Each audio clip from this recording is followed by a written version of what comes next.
Hello, everyone, and welcome to the second lecture where we're covering content from Chapter 17. So, in this lecture, we're going to be covering the Chapter 17 material that wasn't included in our last lecture on microbes. So, in Chapter 13, we had taken one piece of Chapter 17, which was the topic of viruses, and lumped that into our discussion of other microbes. But the part of Chapter 17 we haven't talked about yet is the workings of the human immune system and how it responds to diseases. So that's what this lecture is dedicated to. And it's closely tied to our Chapter 13 lecture because infectious diseases are caused by microscopic organisms. An infectious disease is a disease caused by organisms that invade the body. And they can be caused by a wide variety of different types of microbes. Bacteria, viruses, fungi, protists, and microscopic animals are all capable of infecting the human body. Now, as we talked about in our last lecture, not all of the species belonging to each of these groups is infectious. Many of them are neutral, some of them are even helpful, but at least some members of each of these groups are capable of invading the human body and trying to take up residence there. And our immune system is what tries to stop this from happening. The immune system is a complex system of cells, chemicals, and structures in the body that defend against the threat of invading microorganisms. So, how does the immune system do this? Well, your body's defense systems are multifaceted, but generally, the way that we think about our immune system is that it's divided up into two separate types of defenses. First is your innate immunity, and innate immunity refers to the general defenses that your body has that work against all pathogens. This includes physical barriers to the invading microbes, also chemical barriers, and other types of internal defenses that we'll talk about. And then the other defense system is called your adaptive immunity. Now, adaptive refers to adaptation. So, this is the type of immunity that constitutes defenses that are specific to a particular pathogen. So, your adaptive immunity is the way that your body adapts after exposure to a pathogen, meaning you've gotten sick or you've been vaccinated. So, what we're going to do is talk about how each of these types of defense systems work, starting with the physical and chemical barriers of your innate immune system. So, the human body has evolved many features that serve to block pathogens from entering the body. For example, your skin is dry, salty, and acidic, and it's composed of tightly packed cells. And many microbes don't like dry, salty, and or acidic conditions. So they have a hard time surviving on the skin, and the tight-knit layer of cells that composes your skin makes it difficult for most pathogens to penetrate it directly. So instead, most microbes can only invade the body through one of its openings. But those openings have their own protections. So, body openings like your throat are lined with mucus. Other openings like your nose are lined with hairs. And both mucus and hairs can trap pathogens on their way in and keep them from invading.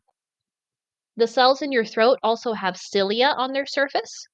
And cilia are these little wiggly finger like projections that are constantly sweeping the mucus in the throat down towards the stomach instead of your lungs. So if pathogens get into your throat and they do get trapped in the mucus, your body wants to send them to the stomach, not to the lungs, because your stomach juices are highly acidic. The stomach has a very low pH, and that will kill many pathogens on contact, whereas your lungs don't have this feature. So it makes sense to send the mucus and all the pathogens that it traps down to the stomach instead. Also, your saliva and your tears contain special enzymes that are capable of breaking down bacteria. And then the blood-brain barrier is a layer of cells surrounding the brain that very closely regulates what can pass in and out. And this prevents pathogens from entering the brain, which is ultimately one of our most sensitive and important organs. So let's pause here for a checkpoint. Knowing that the human stomach is extremely acidic, which type of extremophile that we learned about in Chapter 13 would you find living in the human stomach?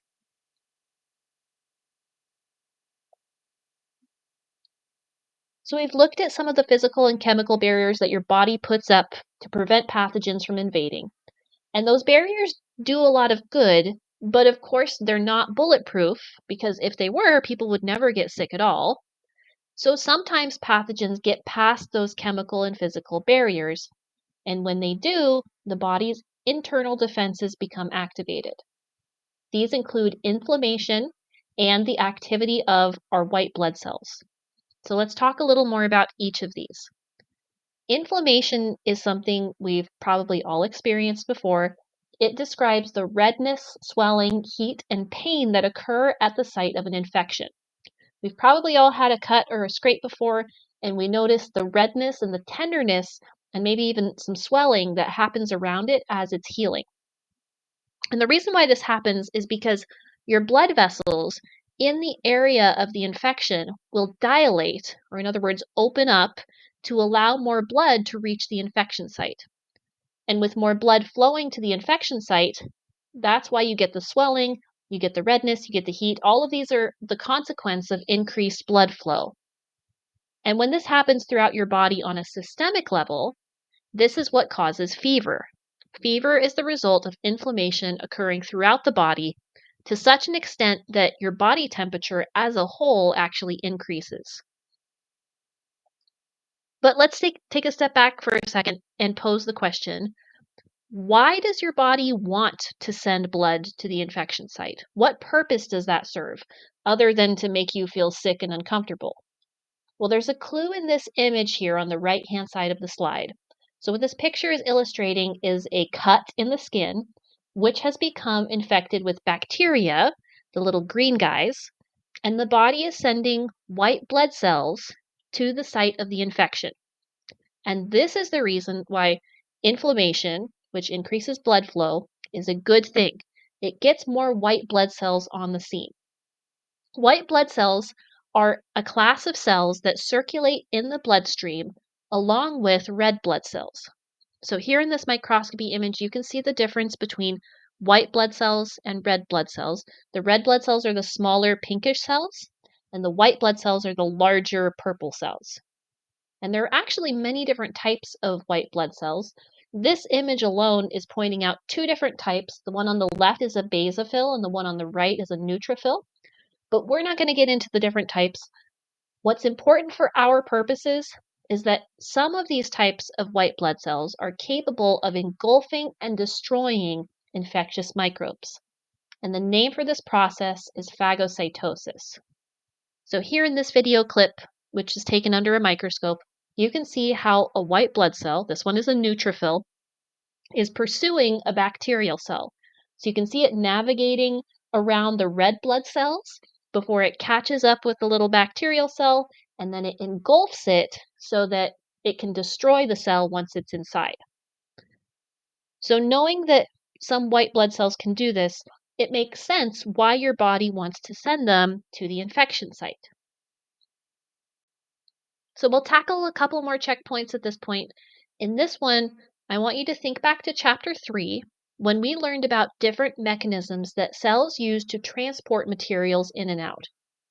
Phagocytosis, the engulfing of the little pathogens, that would be an example of what type of transport mechanism that we learned about in chapter 3. And then for the next checkpoint, also thinking back to chapter 3, which organelle would a white blood cell use to break down the infectious microorganism after it engulfs it? So in other words, which organelle in the cell has the job of breaking things down?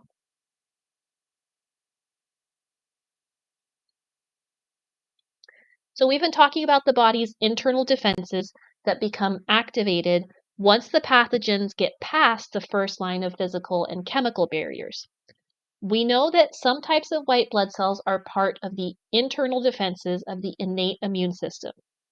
However, there are other types of white blood cells that are part of the adaptive immune system. And to briefly remind you, the innate immune system, which is what we've been talking about up until this point, it constitutes general defenses that work against all pathogens. But the adaptive immune system is tailored to a specific pathogen. And the adaptive immune system has an extremely powerful ability to protect you against diseases. So how does it work?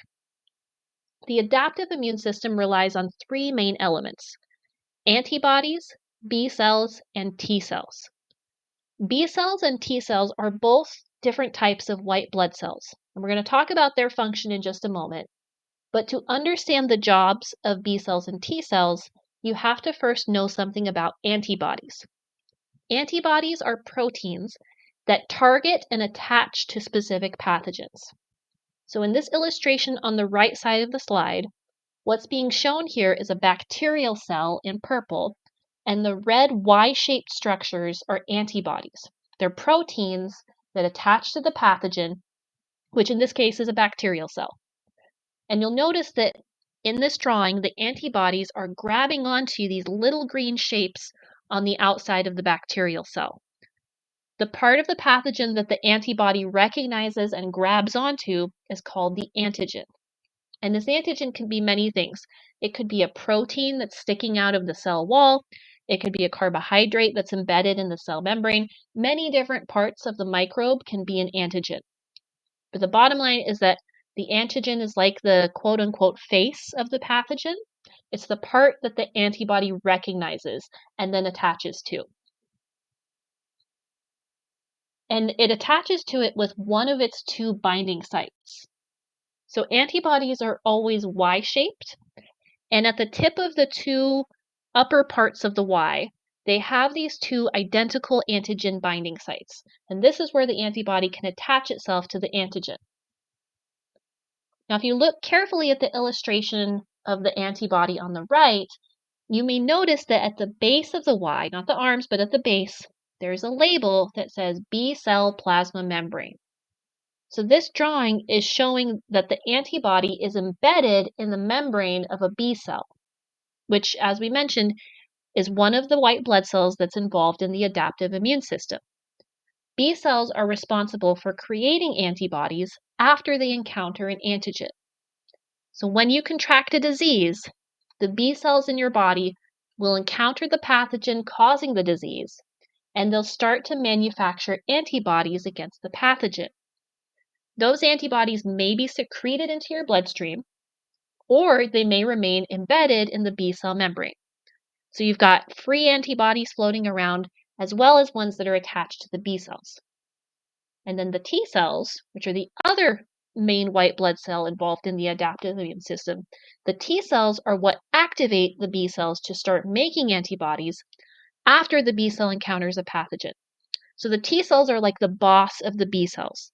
The B cells basically have to get permission from the T cells before they go to work. And here's an illustration of that activation process. So this pinkish blob, that is showing a B cell, and the B cell has just encountered a bacterial cell, and the bacterial cell is shown as the little yellow peanut-shaped thing at the top. Since the B cell has found something that it thinks is a threat, the B cell will approach a T cell, which here is shown in green, and it'll say to the T cell, hey, this bacteria that I've latched onto, is it a threat? Should I start making antibodies? And then if the answer is yes, the T cell will release these chemicals called cytokines, which are shown in this illustration here as the tiny little orange dots. And those cytokines trigger the B cell to start reproducing. The B cell will reproduce into one of two different cell types. It will make plasma cells, which you see on the right. The plasma cells are antibody factories that generate large amounts of antibodies to address the infection. And then memory B cells, which you see on the left, are a special type of B cell that retains a permanent memory of the antigen. And these remain in your bloodstream for future encounters so that if you get exposed again in the future to the same thing, your immune system can recognize the threat and respond quickly. So another checkpoint. In our last lecture, we learned that HIV, human immunodeficiency virus, infects and kills T cells. Based on what you now know, how does this affect a person's adaptive immune system? Explain in complete sentences.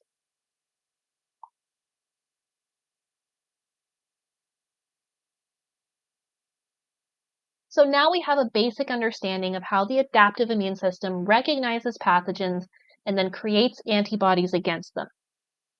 But what we haven't mentioned is why antibodies are important. How do all of these antibodies fight the infection? There are actually multiple ways that antibodies do this. One of them is that when the invader is a virus specifically, the antibodies will attach to and block the spike proteins on the virus. So that's what you see shown in this illustration here. There's a virus in the center, and then there's 4 antibodies that have attached to the virus, and they're blocking its spike proteins. And why does this stop the virus? Well, I'm going to let you answer that in another checkpoint. So think back to our last lecture. What role do the spike proteins play in a virus? And therefore, how does blocking them help stop the progress of the infection?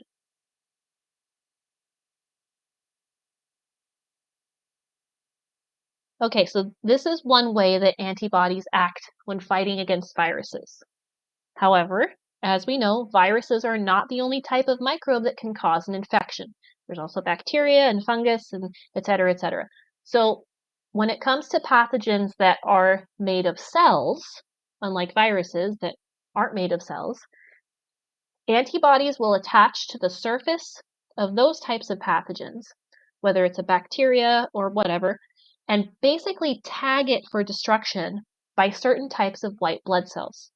So this illustration shows a white blood cell called a macrophage coming in and performing phagocytosis to engulf and destroy a bacterial cell that has been tagged with 4 antibodies. So the antibodies serve as little flags that mark where the threat is so that the white blood cells can more easily find and destroy it. And then a third way that antibodies act is by attaching to a pathogen and then attracting special proteins that perforate the cell membrane. So these special proteins will create holes in the cell membrane, which causes the cell of the microbe to burst and die. And this is actually not an exhaustive list of all of the different types of anti-pathogen behaviors that antibodies demonstrate, but these are the 3 that your textbook chooses to cover, so we're going to leave it at that. Suffice it to say that antibodies are very good at identifying specific targets, and they have a ton of tricks for eliminating them efficiently. In fact, antibodies are so efficient that there is a huge difference between the primary immune response and the secondary immune response. The secondary immune response is defined as your immune system's response to a pathogen that it has already encountered at least once. Having memory B cells for an antigen results in a much stronger, faster secondary immune response as compared to the primary immune response that occurs the first time when your body sees a pathogen. So your immune system reacts over 3 times faster if it already has memory B cells for a disease, which means that it can quickly mount an attack that immediately destroys the pathogen, and you can remain healthy without falling ill to the same thing again. Now, as we know, for certain diseases, it is possible to be sick with the same thing twice. And the reason for this is one of 2 things.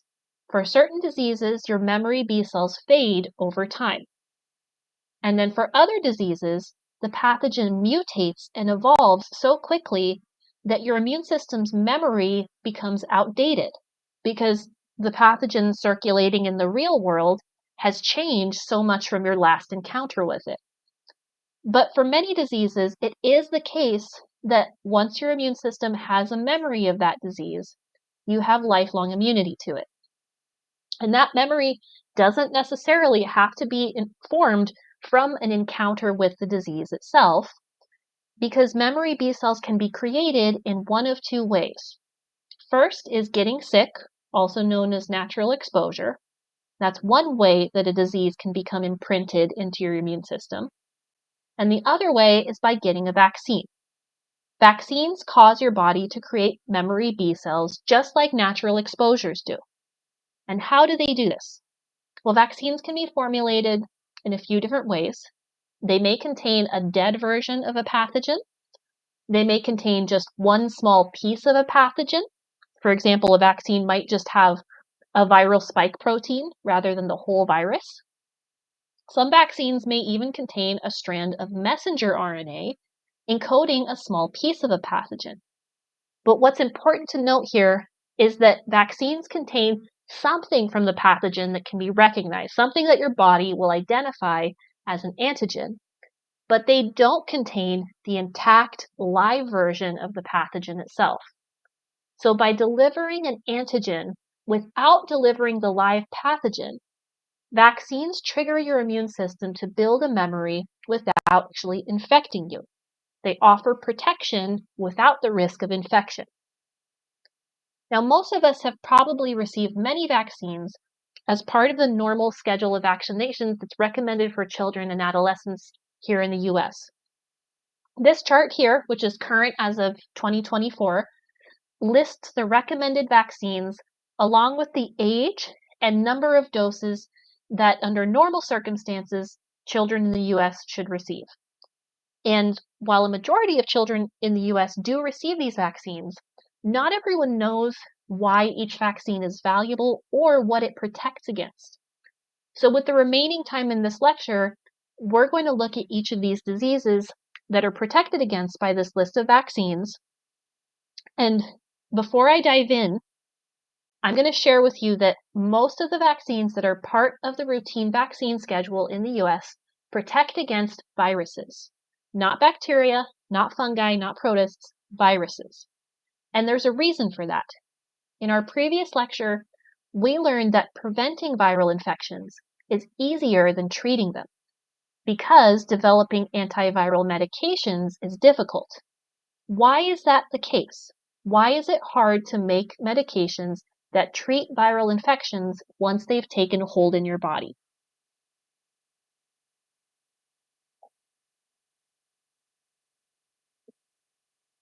Okay, so let's get started with our first infection at the top of the list here, respiratory syncytial virus. Respiratory syncytial virus is more commonly known as RSV. RSV is a respiratory infection that typically has mild symptoms in young, healthy adults.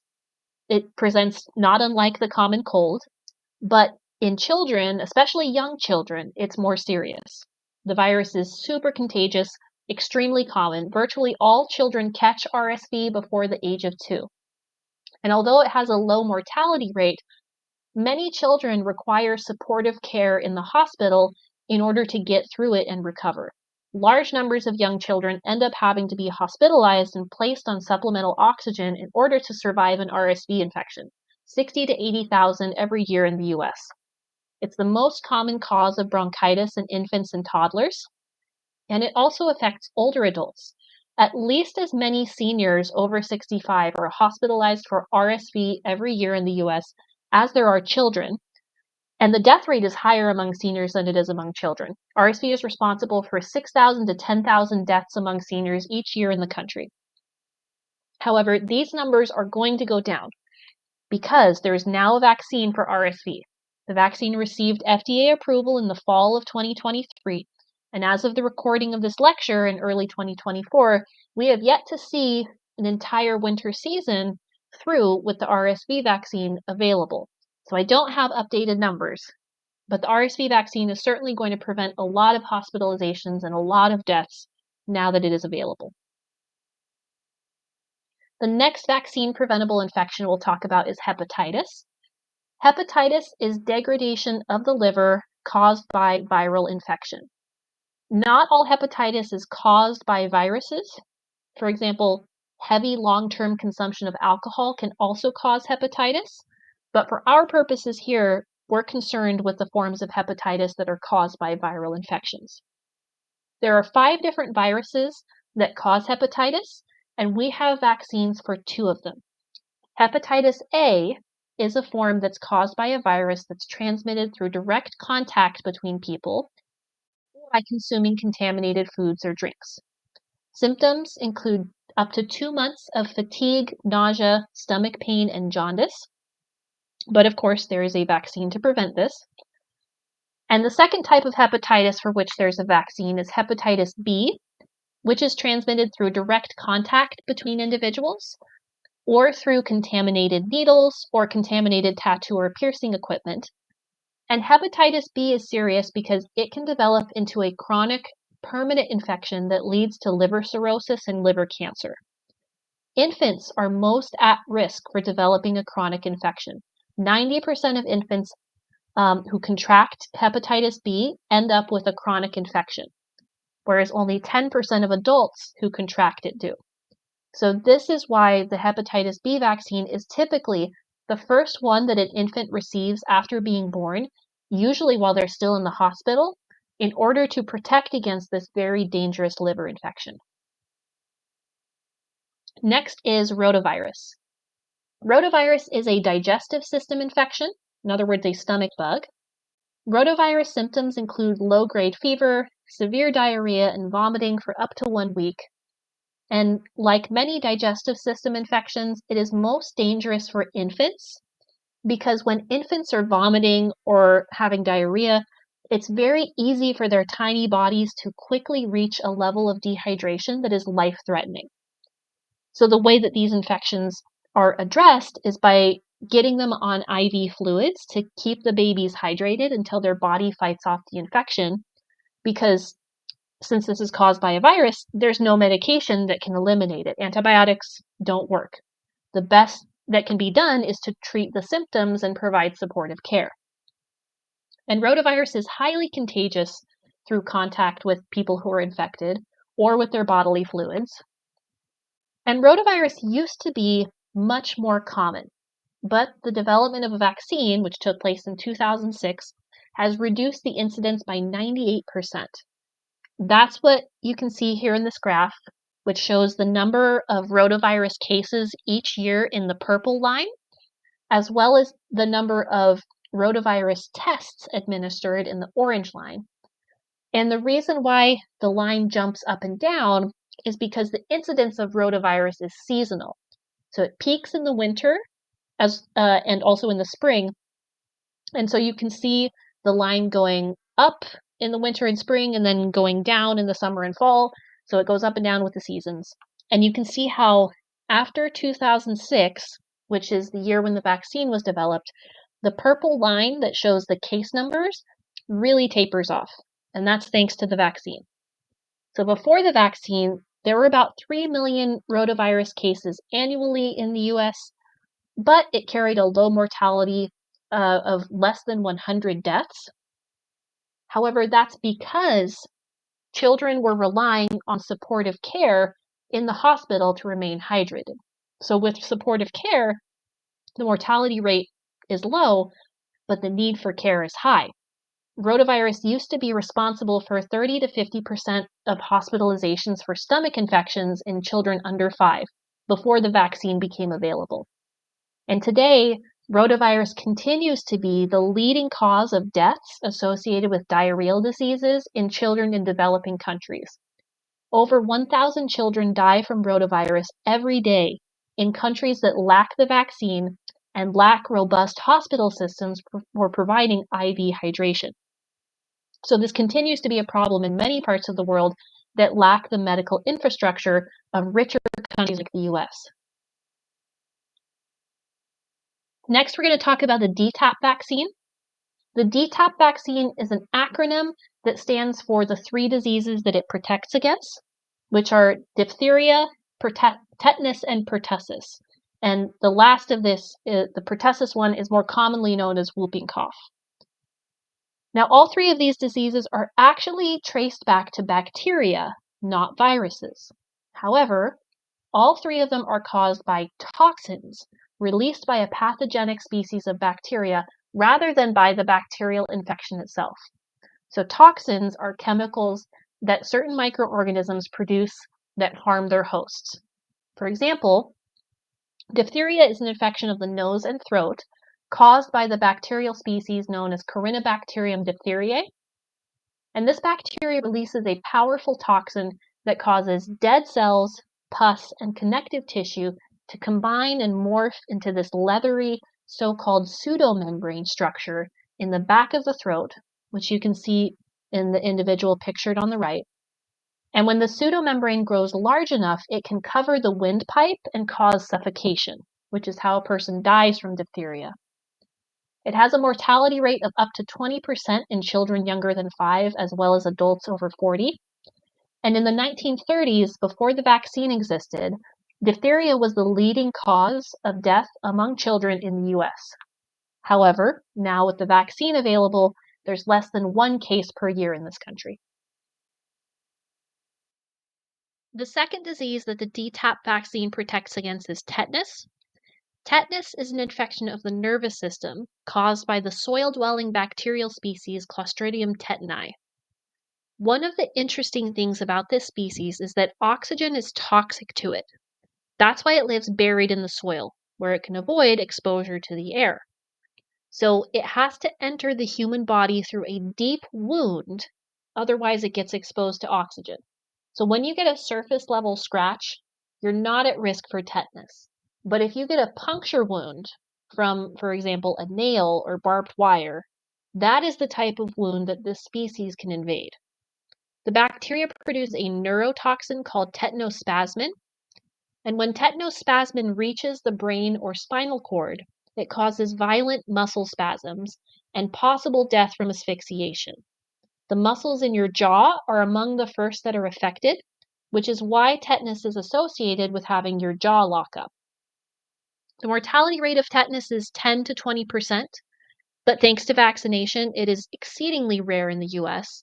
The graph that you can see on the right side of the screen shows the incidence rate and death rate of tetanus going back to the year 1900. The tetanus vaccine was first developed in the 1920s, and you can see how the case numbers have dropped off pretty sharply since then.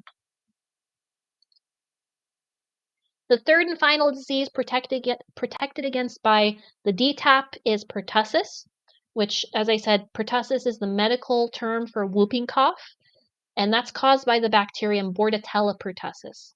The way that these bacteria cause disease is they'll attach to the cells lining your throat, and they'll release toxins that destroy the cilia on your throat cells, which, remember, the cilia are these little finger-like projections that your throat cells have, and they sweep mucus towards the stomach and away from the lungs.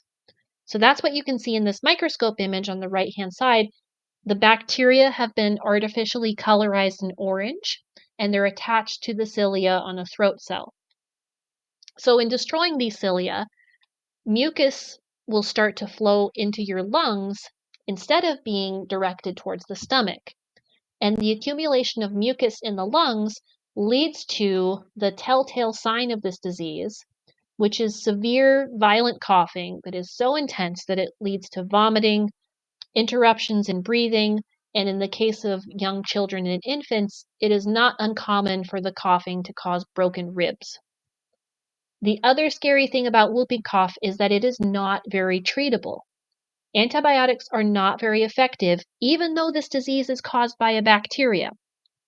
They're only effective if they're caught in the very early stages, because antibiotics can eliminate the bacteria, but if the bacteria have already had the opportunity to release their toxins, the toxins are going to work on the cilia, and that happens relatively quickly. So there's nothing that can be done to bring the cilia back once the toxins have been released. You just have to wait for your body's healing process to take its natural course and for the cilia to regrow, but that takes weeks or longer.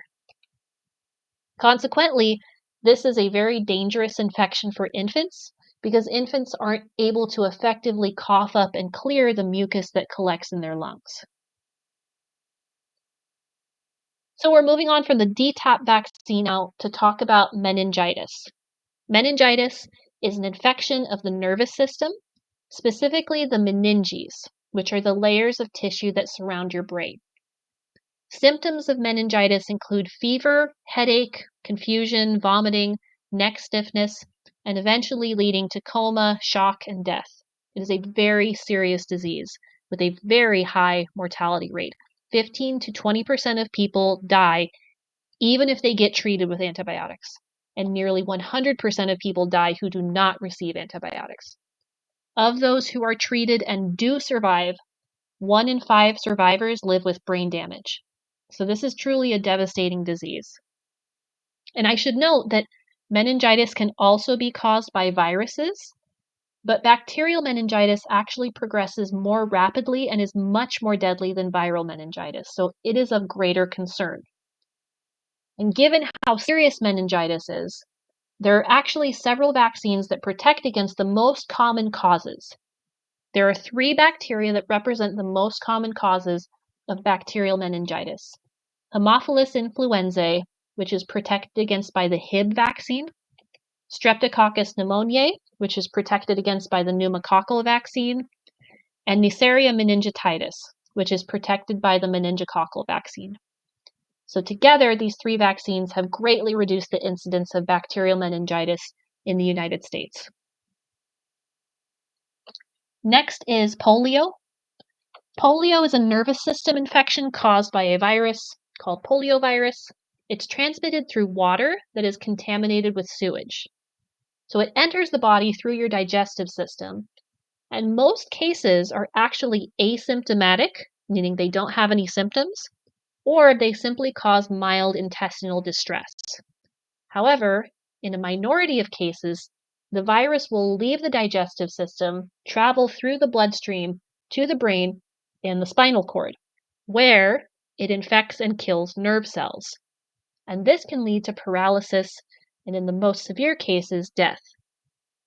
Polio used to be a widespread public health concern. As late as 1988, 1,000 children around the world were paralyzed by polio every day. But today, vaccination has nearly eradicated polio. There's only a few places in the world where polio still exists, and the World Health Organization continues to work very hard at distributing vaccines so that hopefully someday soon polio will be completely gone. This graph here shows the number of paralytic polio cases in various regions of the world from the year 1980 onward. So, like many of these graphs, you see a steep drop-off as the prevalence of vaccination increases in different regions across the world. Next, we're going to talk about the MMR vaccine. This is another vaccine where, like the DTaP, it protects against 3 different diseases in one vaccine. And those diseases are measles, which is the first M, mumps, which is the second M, and then rubella. All 3 of these are caused by viruses. Measles is a respiratory and skin infection caused by the measles virus. The symptoms of measles are a fever and a rash that starts on the face and then spreads to other parts of the body. Measles is one of the most contagious diseases known to medicine. An infected individual transmits the disease to up to 90% of those in proximity to them, which is on average about 15 people. Part of the reason why this is because the measles virus is airborne, and it can persist in the airspace of an infected person for up to 2 hours, even after they have left the room. And while for most people measles is a mild infection, it's really dangerous for infants and the elderly because they are more susceptible to measles encephalitis, which is a rare condition where the virus invades the brain cells. And this is the most dangerous form of measles. It carries a 10 to 15% mortality rate. Next is mumps, which is caused by mumps virus. Mumps invades the salivary glands located below and in front of your ears, which leads to the symptoms of fever, swelling, and pain on one or both sides of the face. It's transmitted in a person's saliva through coughing or sneezing or direct contact. And the mortality rate of mumps is extremely low. It's incredibly rare to die from mumps. However, 20 to 40% of adult men who contract mumps experience testicular inflammation, with sterility being a possible complication. So even though mumps doesn't kill many people, this is why it's taken seriously and vaccinated against. The third and final disease that the MMR vaccine protects against is rubella. Like measles, rubella is a respiratory and skin infection. Symptoms include a fever and a rash. They're typically very mild. Mortality rate is very low. It's very rare to die from rubella. So, why do we vaccinate against it? Well, women who contract rubella during the 3rd trimester of pregnancy have a 35% chance that their children will be born with severe birth defects. And these include deafness, cataracts, heart defects, intellectual disability. Together, they're called congenital rubella syndrome. 15% of babies affected by congenital rubella syndrome die within a year of their birth. The last major rubella outbreak in the US was in the 1960s, and it resulted in 20,000 babies being born with congenital rubella syndrome. However, today, less than 10 people get rubella every year in the US thanks to the MMR vaccine. Next is varicella. The varicella virus is the cause of two diseases, chickenpox and shingles. They're both caused by the same virus, they just manifest in different ways. Symptoms of chickenpox include fever and an itchy rash of red blisters. Chickenpox has a low mortality rate in older adults and children. However, in newborn infants, so we're talking about babies that are 5 days old or less, the mortality rate can be as high as 30%, so much more serious. The other thing about the varicella virus is that it can invade the spinal cord and then lie latent, hiding for decades, and reactivate when your immune system declines due to stress or aging. And when the virus reactivates, that is what shingles is. Although shingles looks different from chickenpox, because it's typically associated with a rash on just one side of the body rather than blisters all over the body, it is caused by the same virus. And as a result, shingles is transmissible to others as chickenpox. A child can catch chickenpox from an older person who is experiencing an outbreak of shingles. However, if you never had chickenpox because you were vaccinated against it, you can't get shingles because without that exposure to the virus, there's no way it could be hiding in your spinal cord for a later activation. So we're getting close to the end now. We only have 3 more vaccines to talk about, so hang in there. The next one is the vaccine against human papillomavirus, or HPV. HPV is a virus that causes abnormal cell growth, including warts, skin growths, and cancer. And there are over 150 different strains of HPV that have been identified, but some are worse than others. Namely, 14 are known to be cancer-causing. And together, they are responsible for 99.7 cases of cervical cancer, as well as 60% of cases of penile cancer, which is cancer of the penis. Thankfully, the Gardasil 9 vaccine protects against 9 of the most dangerous cancer-causing strains and is recommended for both men and women to receive. Okay, we're in the home stretch here. Next is influenza.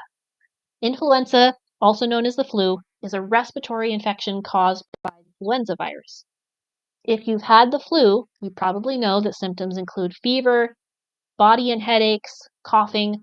Maybe you've even had the flu multiple times, because this is one of those pathogens that keeps changing to outpace your immune system.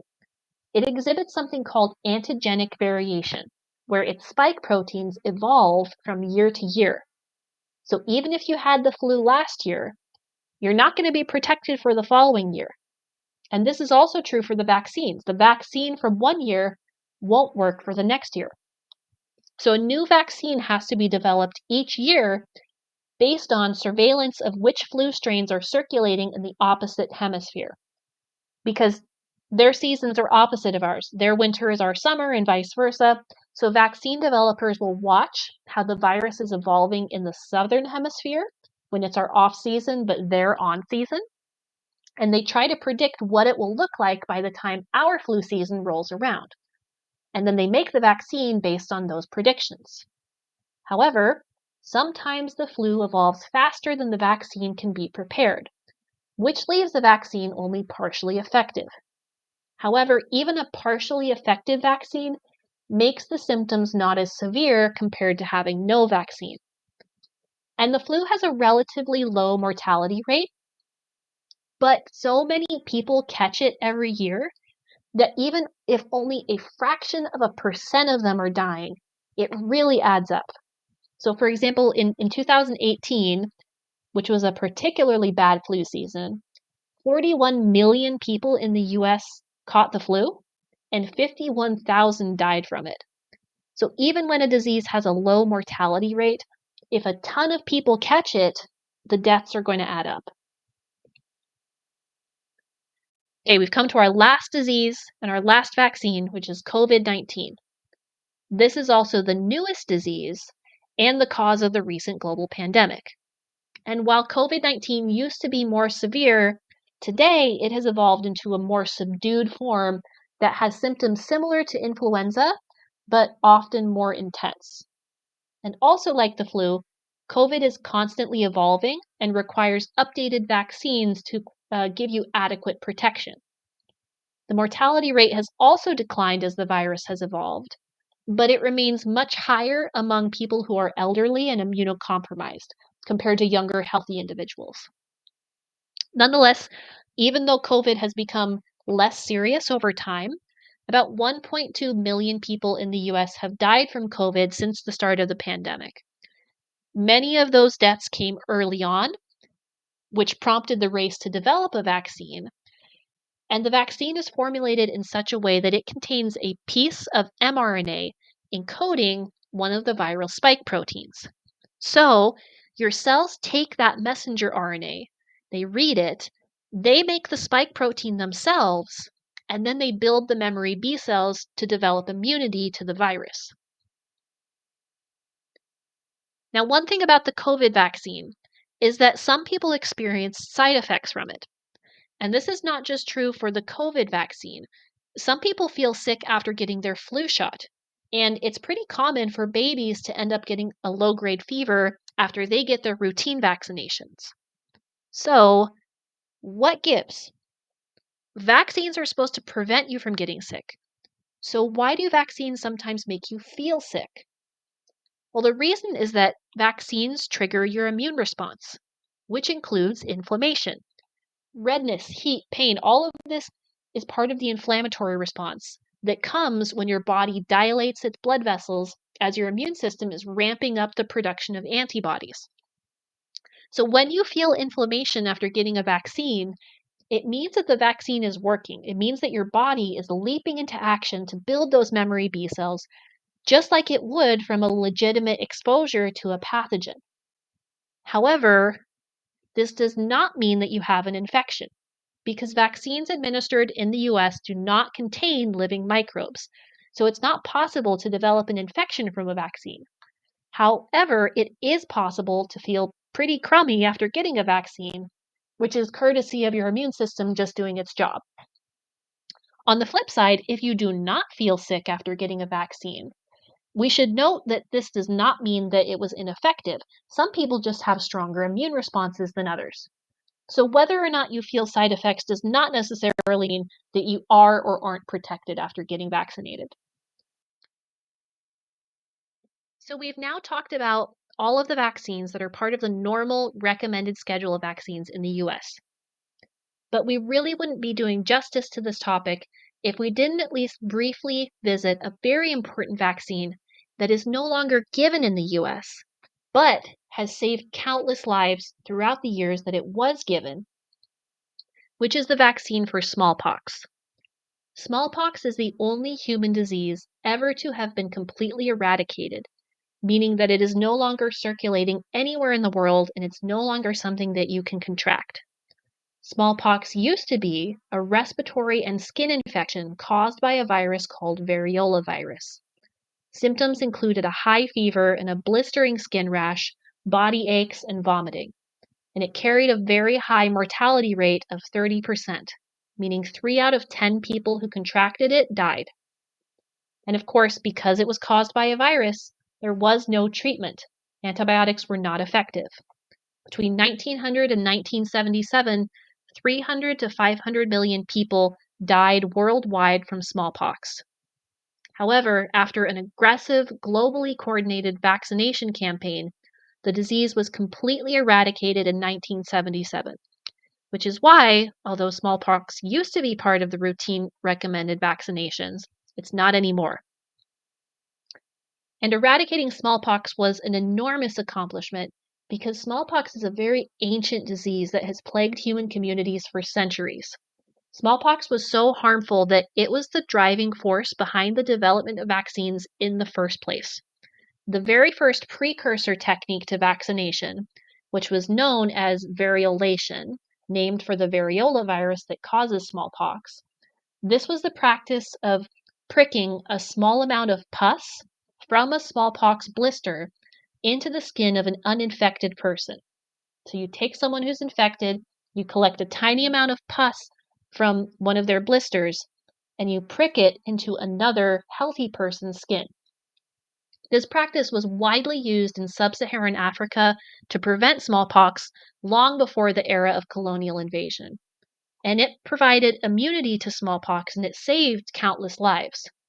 However, unlike modern vaccines, variolation did transfer the actual virus into your body, and so it did cause a true infection.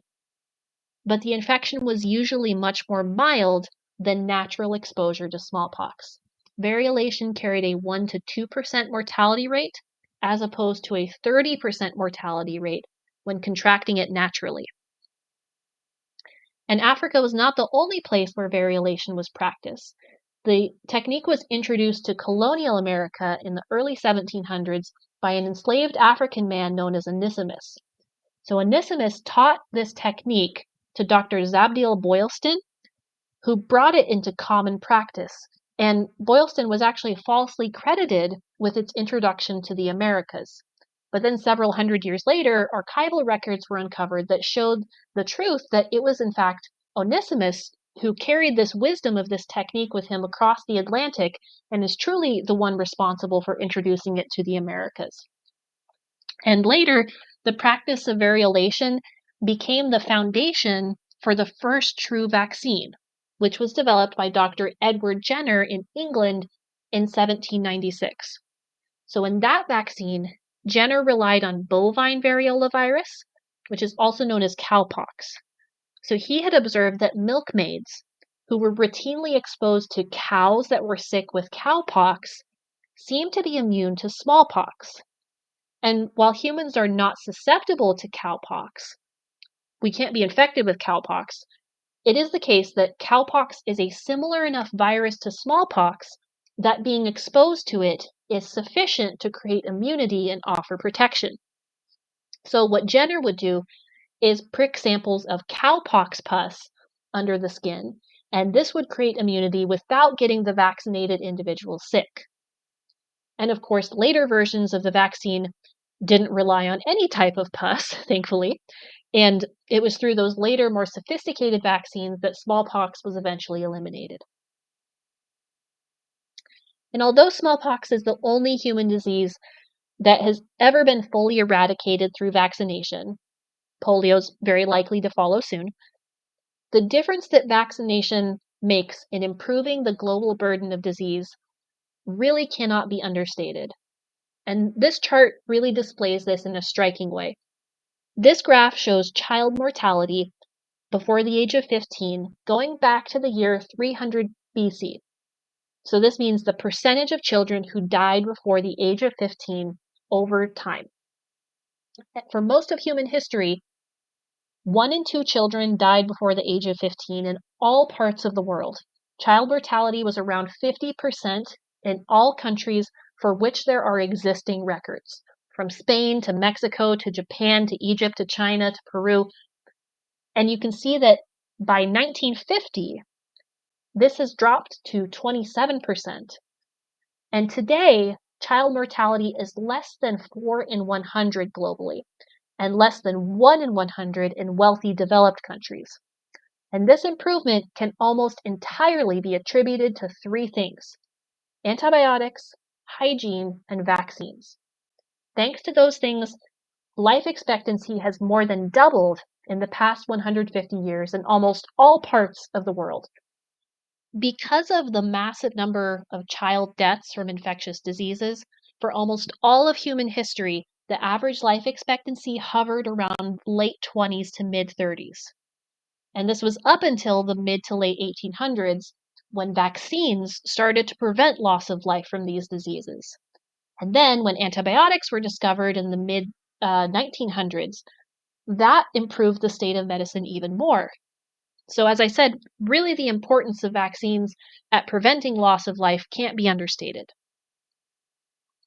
However, despite the value that vaccines provide in saving lives, some people choose to opt out of them. And we're going to talk about why. But to start us off on that subject, I'd like you to tell me what are some of the reasons you can think of why a person may choose not to be vaccinated and or to vaccinate their children. Now, however you answered this question and whatever reasons you came up with, the reality is that one significant reason why people choose not to vaccinate their children today is because of a common misconception about vaccines being linked to autism in children.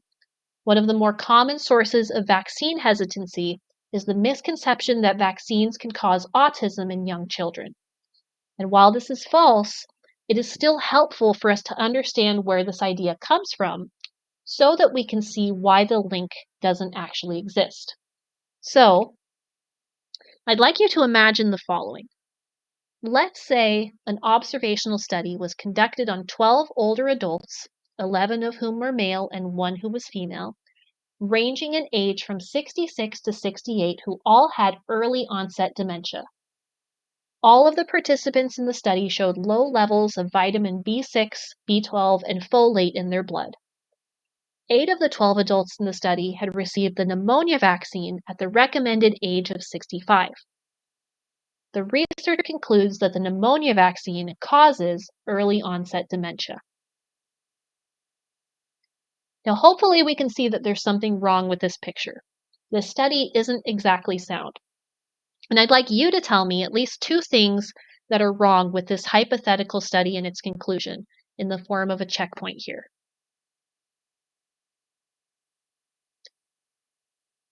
Really, there's a pretty extensive list of issues that you can pick out from this study, and normally I don't like to give away the answer to a checkpoint right after I ask it, but in this case, it's important to go over them. So what's wrong with this study? Well, the sample size is very small. It only included 12 participants. The sample size was also not representative because 11 of the participants were male and only 1 was female. Additionally, variables were not kept consistent because only 8 of the subjects had actually received the pneumonia vaccine. There were also better explanations that could have been linked to the early onset dementia, like the abnormal levels of vitamins in the blood. And finally, the study was observational, not experimental. This means that you can't conclude that one thing actually caused the other thing. In other words, the fact that the recommended age for the pneumonia vaccine happens to coincide with the average age of early onset dementia does not mean that the vaccine causes dementia. The 2 things just generally happen at the same time in a person's life. So seeing all these flaws listed out, you'd probably agree that the conclusion of this study is pretty meaningless. It doesn't hold water. Nevertheless, this study exactly mirrors the study conducted by the researcher who claimed that the MMR vaccine was linked to autism in children. That study has since been retracted as fraudulent, and we'll talk about why in a moment. But the study is set up exactly like the hypothetical one we just described. A study was conducted on 12 children, 11 male and 1 female, ranging in age from 4 to 6, with symptoms of regressive autism, which is where a child is developing normally and then they start to regress and lose their skills. All of the children in the study exhibit gastrointestinal abnormalities, such as ulcers, and had abnormal lymph nodes. 8 of the 12 children had received the MMR vaccine at the recommended age of 12 to 15 months. And the researcher, Andrew Wakefield, concluded that the MMR vaccine causes autism. Now you can see why this conclusion is worthless. But most people didn't actually look at the content of the study. They listened to what Wakefield had to say in his press conferences without looking at the details that he claimed were backing him up. And as a consequence, there was this firestorm of misinformation about the MMR vaccine, which spread to other vaccines as well. And additionally, there were other problems behind the scenes that were later exposed because Wakefield had massive conflicts of interest brewing. Since 1996, he had been working as a paid expert witness for Daw Barnes, a law firm representing the families of children who believed that the vaccines had caused their children's disabilities. Almost all of the children in his study were clients or contacts of the law firm. They were referred to him by the law firm because it would benefit their legal case if there was a medical study concluding that vaccines caused autism. In total, Wakefield received an undisclosed payment of over $750,000 for his work, which was more than 8 times his annual salary as a physician. He was forced to resign from the Royal Free Hospital in the UK after refusing a request to validate the retracted study with a more controlled and well-designed one. Basically, his employer said, if you want to remain employed here, you have to redo this and you have to redo it right. And he said no, so he was fired. He's been barred from practicing medicine in the UK. He's not licensed to practice in the US, which is where he now lives. But despite his infamy and his downfall, Wakefield's claims kicked off the spread of misinformation about vaccines that continues to this day, even though there have been many studies that debunked him. One notable one was a study on the population of Yokohama, Japan, where they looked at the rate of autism among the entire population of 300,000 people, both before and after the MMR vaccine stopped being given. So in Japan, the MMR vaccine was given between 1989 and 1993, before suddenly being halted in 1993 due to some concerns about the strain of the mumps virus that they had included in the vaccine. However, even after they stopped giving the vaccine, rates of autism continued to increase among the population. And in fact, they started increasing at a more rapid pace than before. So this study indicates that the MMR vaccine has no link to autism, and some other factor or set of factors must be responsible for the increasing rates of autism that have been seen around the world in recent decades. So hopefully you leave this lecture feeling more empowered on the subject of the immune system and vaccines. I want to leave you with our final checkpoint, asking you if you have any remaining questions about vaccines that you would like to be answered.